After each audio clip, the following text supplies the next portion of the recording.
શહેરના city light road Ashok પાન centre સામે Bismillah juice centre નામે કોલ્ડ ડ્રિંક્સની દુકાન ધરાવતો ફૈઝન ઇમરાન જાલિયાવાલાને ગત રોજ બપોરના અરસામાં મિત્ર નવાઝ અંસારીના કહેવાથી સંજુ ખુરાના પાસેથી ₹10 લાખનું પેમેન્ટ લેવા પાલનપુર જકાતનાકા સ્થિત SBI બેંક ખાતે ગયો હતો, જ્યાં સંજુની બહેન મેઘા ખુરાનાએ ₹5 લાખ આપ્યા હતા અને બાકી ₹5 લાખ માટે સંજુએ અડાજણના LP સવાણી સર્કલ નજીક પેટ્રોલ પંપ પાસે બોલાવ્યો હતો, જેથી ફૈઝાન પેટ્રોલ પંપ પાસે સંજુ ખુરાના અને તેના મિત્ર ગોપાલને મળ્યો હતો અને બાકી ₹5 લાખ લઈને કુલ 10 લાખ મોપેડની ડિક્કીમાં મૂક્યા હતા।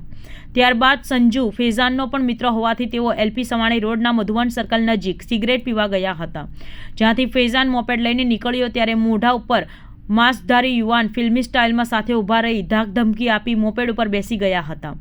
માસ્કધારી યુવાને મોપેડ હંકાર્યું અને ફૈઝાનને પાછળ બેસાડી LP સવાણી સર્કલ થઈ પાલ ગૌરવ પથ તરફ લઈ ગયા હતા, જ્યાં રસ્તામાં એક્ટિવા ઉપર 2 અજાણ્યા પણ તેમની પાછળ આવ્યા હતા અને V4U સર્કલ ગૌરવ પથ થઈ બાગબાન સર્કલ થઈ ગયા હતા, જ્યાં મોપેડ ઊભું રાખી ધોલ ધપાટ કરી ધક્કો મારી બૂમાબૂમ કરશે તો જાનથી મારી નાખું તેવી ધમકી આપી ફૈઝાનની મોપેડ જેમાંથી રોકડા ₹10 લાખ લઈને ભાગી ગયા હતા। ઘટના અંગે ફૈઝાને તુરંત જ તેના મિત્રને જાણ કર્યા બાદ તુરંત જ અડાજણ પોલીસમાં ફરિયાદ નોંધાવી હતી। પેમેન્ટ આપનાર ગાર્મેન્ટ વેપારી સંજુ ખુરાના જ લૂંટનો માસ્ટર માઇન્ડ મિત્રના કહેવાથી ₹10 લાખનું પેમેન્ટ લેવા આવનાર ફૈઝાનનું જાલિયાવાલાનું તેના જ મોપેડ ઉપર અપહરણ કરી માર મારી લૂંટ કરવાના પ્રકરણમાં પોલીસે પેમેન્ટ આપનાર અડાજણ વિસ્તારમાં રેડીમેડ ગાર્મેન્ટની દુકાન ધરાવતા ગાર્મેન્ટ વેપારી સંજુ ખુરાના અને તેના મિત્ર ગોપાલની અટકાયત કરી હતી અને પૂછપરછ હાથ ધરી હતી। ઉલ્લેખનીય છે કે માસ્કધારી સહિત અન્ય 2 લૂંટારાઓની શોધખોળ હાથ ધરી છે। ઉલ્લેખનીય છે કે પ્રાથમિક તપાસમાં સંજુ ખુરાનાએ 10 લાખ ફૈઝાન જાલિયાવાલાને નવાઝ અંસારીના કહેવાથી આપ્યા હતા। તે કઈ બાબતના હતા તે અંગે જો પોલીસ તપાસ કરે તો મોટું ભોપાળું બહાર આવે તેમ છે।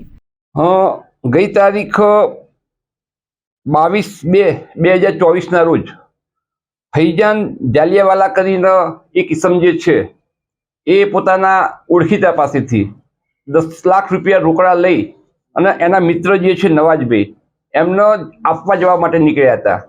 એ દરમિયાનમાં રસ્તામાં એ ત્યાં ચા પાણી કરવા રોકાય છે અને ચા પાણી કરી રોકી અને જેવા એ નીકળે છે એ વખતે એમને એક ઈસમ કે જે બુકાનીધારી હોય છે એમને રોકી અને મોપેડનો કબજો લઈ લે છે। ફરિયાદીને ત્યાં બળજબરીથી પાછળ બેસાડી દે છે અને ત્યાંથી એનું અપહરણ કરીને લઈ જાય છે અને ત્યાંથી એ બાગબાન સર્કલ પાસે ત્યાં લઈ જઈ ઊભું રાખી અને ફરિયાદી સાથે ઢોલ ધપાટ કરી અને જે પૈસા અંદર જે મોપેડની ડિક્કીમાં હતા ₹10 લાખ રોકડા એ લઈ અને ભાગી જાય છે। આ ગુનામાં તપાસના કામે એક સંજુ કરીને આરોપી છે અને એક રાકેશભાઈ કરીને એક આરોપી છે। આ બંને આરોપીની આ ગુનામાં આજે અટક કરવામાં આવ્યા છે।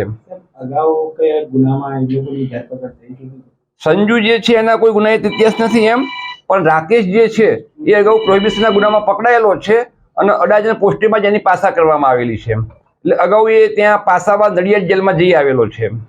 આરોપી ક્યાંથી પકડાયા, કેટલો મુદ્દામાલ કબજે રહ્યો છે અને લૂંટની પાછળનું કારણ શું છે? લૂંટની પાછળનું કારણ તો જો હાલમાં એક તપાસ ચાલુ છે। લૂંટનો જે હેતુ જે છે ખરેખર એમ એ તો આર્થિક મૂળ તો એ પૈસા પડાવી લેવા માટેનો છે લૂંટનો હેતુ। તો હાલમાં તો જે તપાસ ચાલે છે એમાં લૂંટનો હેતુ તો એમને જે પૈસા જે છે એ લૂંટી લેવા માટે જ એમને લૂંટ કરી છે। આરોપીને ખબર કેવી રીતના પડી કે એટલા પૈસા છે ને અહીંયાથી નીકળી જજો? આરોપીઓ જે છે એ ફરિયાદીના ઓળખીતા અને એના સર્કલ વાળા છે, એટલે એનો ખ્યાલ હતો કે આ ફરિયાદી જે છે એ આ ₹10 લાખ લઈ એની ડિક્કીમાં મૂકી અને જઈ રહ્યો છે।